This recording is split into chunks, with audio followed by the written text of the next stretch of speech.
বাংলাদেশ আহলে হাদিস জামায়াত ও বাংলাদেশ আহলে হাদিস ছাত্র সমাজের যৌথ ব্যবস্থাপনায় আয়োজিত 14তম জাতীয় তাবলীগী ইজতেমার মোহতরম সভাপতি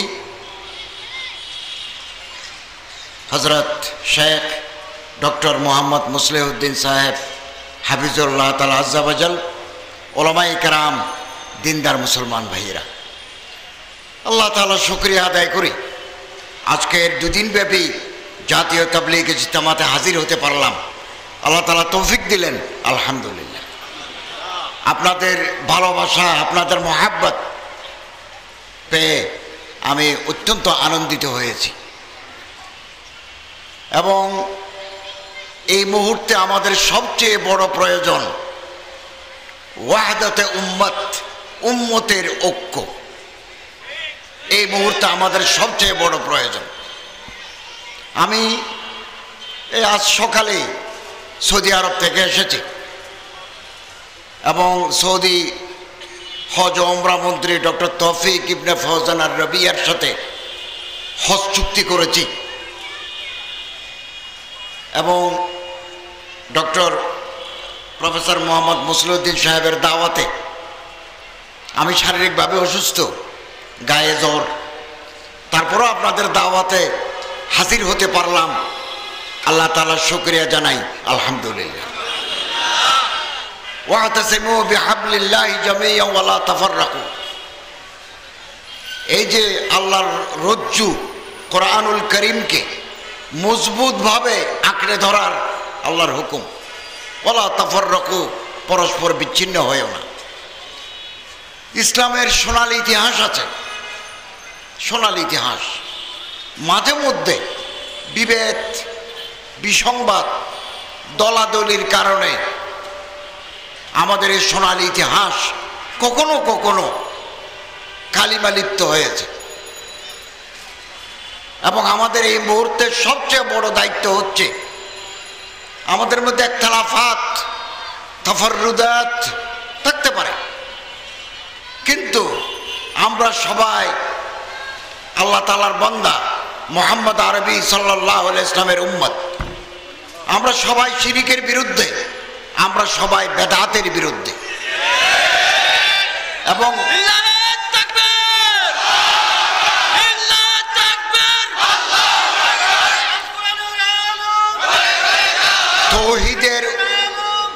তৌহিদের উজ্জীবন, সুন্নতের উজ্জীবন আমাদের সবচেয়ে বড় পুঁজি, সবচেয়ে বড় কর্তব্য আমাদের।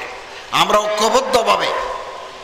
ঐক্যবদ্ধ যদি থাকতে পারি তাহলে তৌহিদ জিন্দা হবে এবং বেদাত শেষ হয়ে যাবে। মনে রাখতে হবে, আম গাছের উপরে মাঝে মধ্যে বট গাছের চারা গজায়। ওই পাখি এসে মলমূত্র ত্যাগ করে ওখান থেকে বট গাছের চারা গজায়। আম গাছের উপরে, কাঁঠাল গাছের উপরে বট গাছের চারা। তাড়াতাড়ি যদি বট গাছের চারা গোড়া দিক কেটে দেওয়া না যায়, কালক্রমে কাঁঠাল গাছ হয়ে যাবে বট গাছ। বেদাত স্থান পেয়ে সুন্নত শেষ হয়ে যাবে।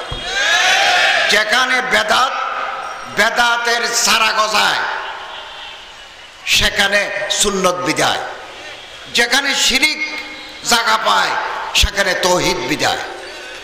অতএব আমাদের সবাইকে, আমরা যেই স্তরে আছি, তৌহিদকে চিন্তা করতে হবে, সুন্নতকে চিন্তা করতে হবে। মা আনা আলাইহি ওয়া আসহাবি, এটাই আমাদের রাসূলের পথ, সাহাবায়ে কেরাম রাদিয়াল্লাহু তাআলা আনহুর পথ। অতএব ইখতিলাফ থাকুক, মতবিরোধ থাকুক, ইখতিলাফাত থাকুক, থাকবে, এরপরেও মুসলিম উম্মার ঐক্যের জন্য আমরা সবাই এক এবং অভিন্ন। আমি আপনাদের দুঃখের সাথে বলি, तारीख अपने आप को दोहराती है, हिस्ट्री रिपीट्स इटसेल्फ। इतिहास चाका घुरे। इमाम नसाई এই যে সাহাসিটা বুখারী, মুসলিম, তিরমিজি, নাসাই, আবু দাউদ, ইবনে মাজাহ, ইমাম নাসাইর মৃত্যু হয়েছে দামেস্কের জামে মসজিদের বারান্দায় মুসলমানরাই ওনারে মেরে ফেলেছেন। ইমাম নাসাই দুনিয়াতে আরেকজন আসবেন না, আমরাই মেরেছি। কেন? উনি মানাকিবে আলী রাদিয়াল্লাহু তাআলা আনহু নিয়ে একটা কবিতা লিখেছেন, হযরত আলীর মর্যাদা নিয়ে কবিতা লিখেছেন। তখন উমাইয়া যুগ, উমাইয়াদের রাজত্ব, তারা এক গ্রুপ আপত্তি তুলল, মারামারি হয়ে গেল, ওনারা পিটিয়ে মেরে ফেলেছে। ইমাম নাসাই বোস্তানুল মুহাদ্দিসিন শাহ আব্দুল আজিজ দেহলেভির কিতাবে আছে। 2 ইবনে জরির তাবারি উম্মত তাফাসির, ওনার তাফসিরের কে বলা হয় উম্মত তাফাসির। ইবনে জরির তাবারি কিতাবুল উমাম ওয়াল মুলুক 15 খণ্ড। উনি ইমাম আহমদ ইবনে হাম্বল রাহিমাহুল্লাহকে ফকিহ ইসলামী আইনবিদ এর চাইতে মুহাদ্দিস হিসেবে বেশি মানতেন। এটা অনেকে করেছেন, কারণ ইমাম আহমদ ইবনে হাম্বল ফতোয়ার উপর কোনো কিতাব লিখেন নাই, মুসনাদ লিখেছেন, মুসনাদ আহমদ আজিম ওনার খেদমাত। ফলে কিছু কিছু ইবনে জরির তাবরি শাফিউল মাযহাব ছিলেন, ইমাম শাফিঈর অনুসারী ছিলেন। কিছু কিছু ক্ষেত্রে আবার উনি নিজের মতামত ব্যক্ত করেছেন। এই জন্য ওনার তরিকাকে বলা হয় তরিকায়ে তাবারিয়া। এই জন্য ইমাম আহমদ ইবনে হাম্বলের অনুসারী, তাবারিয়া অনুসারীদের ভিতরে গোলমাল ছিল। তিনি মারা যাওয়ার পরে মুসলমানদের কবরস্থানে ইবনে জরির তাবরিকে দফন করতে দেওয়া হয় নাই। এই হচ্ছে মুসলমানদের কাণ্ড, দফন করতে দেওয়া হয় নাই। বাগদাদ 500 বছরের আব্বাসী খেলাফতের বাগদাদ ধ্বংস হয়ে গেল। 500 বছরের কোরআন, হাদিস, তৌজিহাত, তনকিহাত, তাফাসির আগুনে পুড়ে দিল হালাকুহান। টাইগ্রিস নদীর পানি কালো হয়ে গেল। মুসলমানে দ্বন্দ্ব। 20 লক্ষ মানুষের মধ্যে 18 লক্ষ মানুষ মেরে ফেললো। বাগদাদের রাস্তায় কুত্তা এবং সিল ছাড়া, কাক ছাড়া আর কেউ ছিল না। এরকম বহু ঘটনা। এই জন্য আমরা সব সময় হোক না ইখতিলাফাত থাকুক, কিন্তু হারাম পবিত্র কাবা শরীফের হেফাজতের জন্য দুনিয়ার সমস্ত মুসলমান আমরা কালেমায়ে তৈয়্যিবার ঝান্ডা তলে এক এক এক। আমি গত পরশু কাবা শরীফে তওয়াফ করে আমার আরও কিছু বন্ধুবান্ধব সহ বের হচ্ছে। লম্বা, খাটো, সাদা, কালো, মোটা, চিকন, কত ধরনের মানুষ। একজনের বাসার সাথে আরেকজনের মিল নেই, কিন্তু আমরা সবাই মুসলমান। আমরা সবাই কাবা কেন্দ্রিক যে সমাজ, এই সমাজের আমরা মেম্বার। এটাই হচ্ছে ওয়াহদতের চেতনা, উম্মতের চেতনা। বাংলাদেশের মুসলমানরা যদি in spite of our petty differences we must be united under the banner of কালেমায়ে তৈয়্যিবা, তাহলে এই দেশে কোনো ধর্মবিদ্বেষী শক্তি, কোনো নাস্তিক্যবাদী শক্তি ইসলামের বিরুদ্ধে, পয়গম্বর খোদার বিরুদ্ধে বেয়াদবি করার সাহস পাবে না। এটাই হচ্ছে আমাদের মূল মেসেজ এটা। আলহামদুলিল্লাহ, ডক্টর মোহাম্মদ মুসলিউদ্দিন সাহেবকে আমি আগে থেকেই চিনি।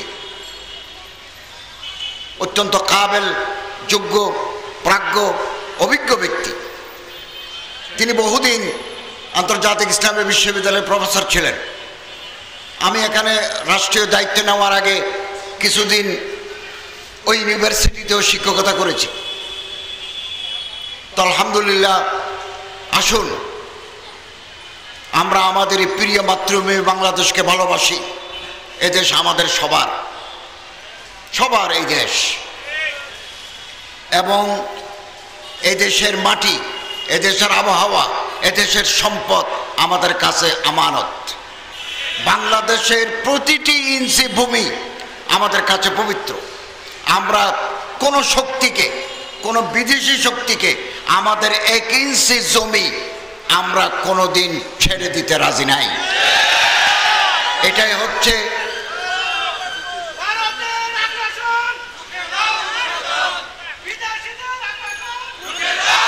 সম্মানিত হাজরিন, যত নবী দুনিয়াতে এসেছেন, রসুল এসেছেন, প্রত্যেকে দেশকে ভালোবেসেছেন।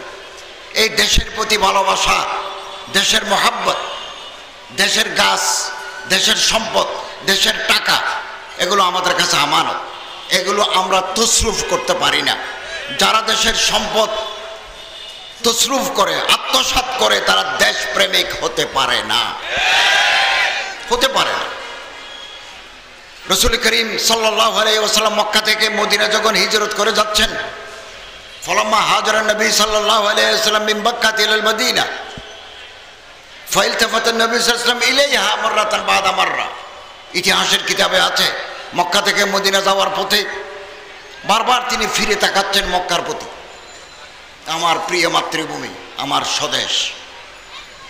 বলছেন, হে মক্কা, তোমার লোকেরা যদি আমারে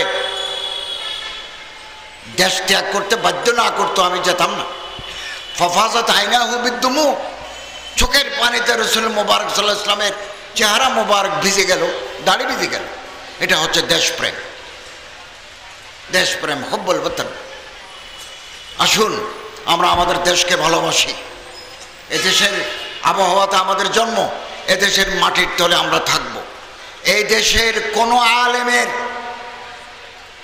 অবৈধ টাকা উপার্জন করে বিদেশে বাড়ি তৈরি করে নাই, কোনো আলেম, কোনো আলেম করেন নাই। এদেশের টাকা লুট করে, এটা হারাম। আলেমরা এগুলো জানেন। শরীরে রক্ত আছে 5.5 লিটার, হাড্ডি গোস্ত আছে 60 থেকে 70 কেজি। এক ফোঁটা রক্ত, এক টুকরা গোস্ত, হাড্ডি যদি হারাম দিয়ে তৈরি হয়, লা ইয়াদখুলুল জান্নাতা জাসাদুন গুযিয়া বিল হারাম। আমাদের নবী করিম ইসলামের ঘোষণা, এই শরীর বেহেশতে যাবে না। আলেম ওলামারা এগুলো জানেন, জানেন। এই ওলামায়ে কেরামদের মাধ্যমে এদেশে ইসলামের প্রচার হয়েছে, দাওয়াত, তাবলীগ, তালিম, তাজকিয়া, সুন্নতের বিকাশ, তৌহিদের প্রতিষ্ঠা, এগুলো আলেম ওলামাদের মাধ্যমে হয়েছে। অতএব আলেম ওলামা জাতির সম্পদ, উজ্জ্বল তারকা। এক একজন আলেম আকাশের উজ্জ্বল তারকা। তাদের পদাঙ্ক আমাদের অনুসরণ করতে হবে, তাদের প্রদর্শিত পথে আমাদের এগিয়ে যেতে হবে ইনশাআল্লাহ আজিজ। আমরা এই দেশে রসুলের সুন্নতকে আমরা জিন্দা করার একটা সুন্দর সমাজ, কোরআনের আদলে, কোরআন ভিত্তিক, যাকাত নির্ভর অর্থনীতি, আমরা এদেশে, আমাদের স্বপ্ন এদেশে যাকাত ভিত্তিক সমাজ প্রতিষ্ঠিত হোক, কোরআনের আলোকে একটা সমাজ প্রতিষ্ঠিত হোক। এটা একমাত্র সম্ভব আমরা যদি ঐক্যবদ্ধ থাকি। এই শক্তি হবে অলঙ্ঘনীয় শক্তি,